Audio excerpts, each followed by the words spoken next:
I didn't talk to him until he was no longer married. It was never my pleasure to talk to his ex-wife. I don't know what she said or didn't say. The only thing I know for sure is that he was divorced when I first talked to him.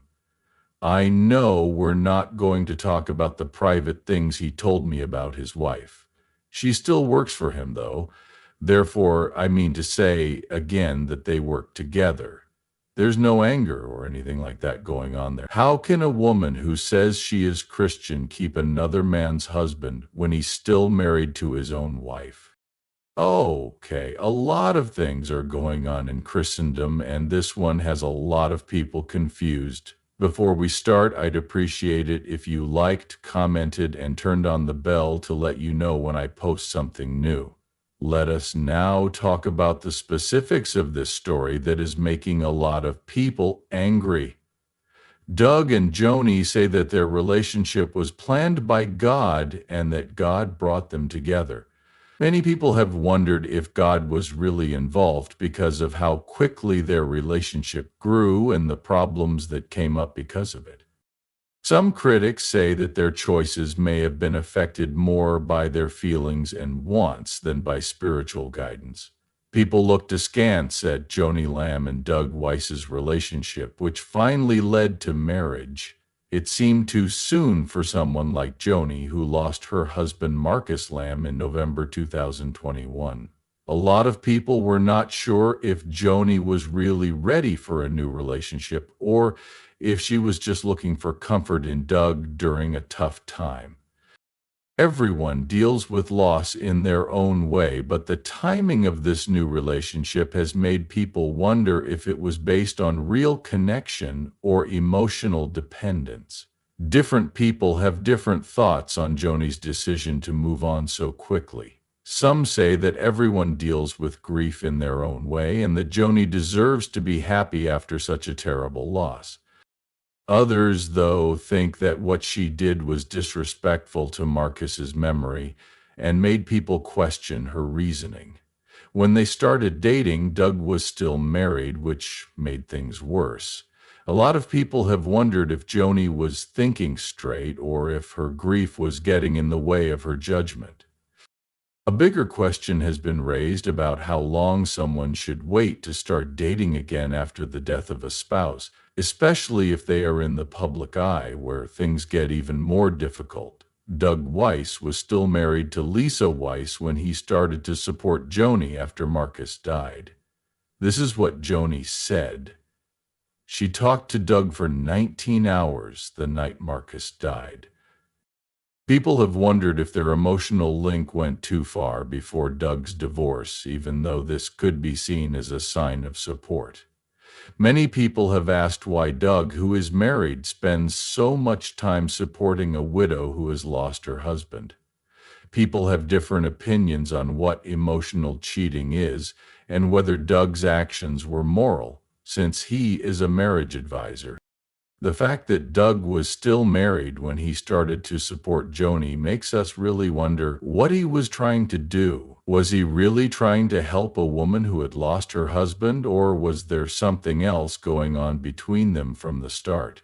Some people think Doug took advantage of Joni's weakness, while others think he was just being a good friend.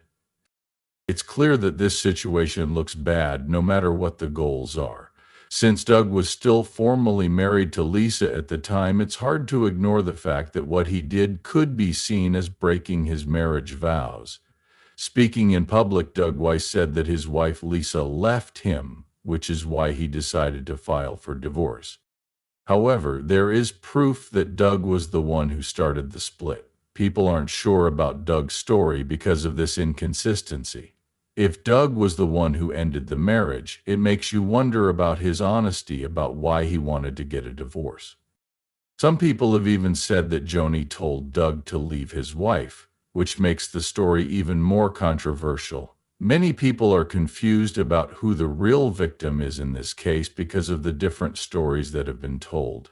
A big point of dispute in this story has been the claims of abandonment. Doug wants to make himself look like the victim by saying that Lisa's mistreatment made him leave the marriage. That being said, there is proof that Doug started the divorce, which has made many people doubt his honesty. Some people think Doug is using his job as a marriage counselor to change the story and make his actions seem more acceptable. This has led to a larger discussion about who is responsible and open, especially public people who say they know a lot about relationships. Joni Lamb has spoken out in support of Doug's decision to divorce Lisa, saying that Lisa had intimacy anorexia, a word that Doug made famous. Joni says Lisa purposely withheld love and ignored Doug, which made the marriage unbearable. Even though these are serious accusations, some people have wondered if Joni's support of Doug was unfair since she is getting closer to him. Some people say that Joni's participation in Doug's marriage problems was not appropriate, especially since she was still grieving the death of her own husband. People have different opinions on whether Joni's activities were really caring or just for her own benefit. A lot of people have talked a lot about the term intimacy anorexia in this story. Well-known marriage counselor Doug has used this word to describe Lisa's behavior, but some people aren't sure if it's being used to defend his actions. Many people think that Joni went too far by getting involved in Doug's marriage problems, even though she defended him.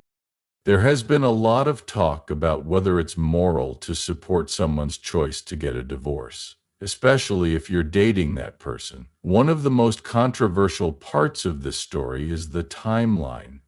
Doug asked Lisa for a divorce in January 2022, but he is said to have started dating Joni before the split was finalized in May 2022.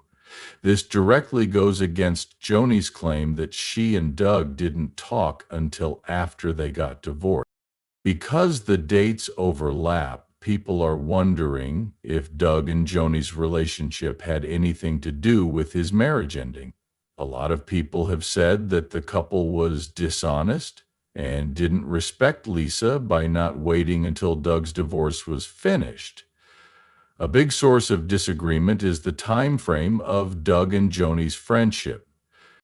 A lot of people think that they should have waited to start dating until Doug's divorce was complete. People have said they cheated on each other and betrayed each other because they started dating before the divorce was final. As a result, more people are talking about how important it is to set limits and wait until a marriage is over before going on. Doug and Joni say that their relationship was planned by God and that God brought them together. Many people have wondered if God was really involved because of how quickly their relationship grew and the problems that came up because of it. Some critics say that their choices may have been affected more by their feelings and wants than by spiritual guidance. People have different ideas about how to understand God's will in relationships, and whether this understanding is being used to explain bad behavior. People don't believe the claim that their bond was planned by God. A lot of people think that Doug and Joni are using their religion to explain away their actions and avoid taking responsibility. A bigger talk has started about the part faith plays in relationships and how it can be used to control or change stories.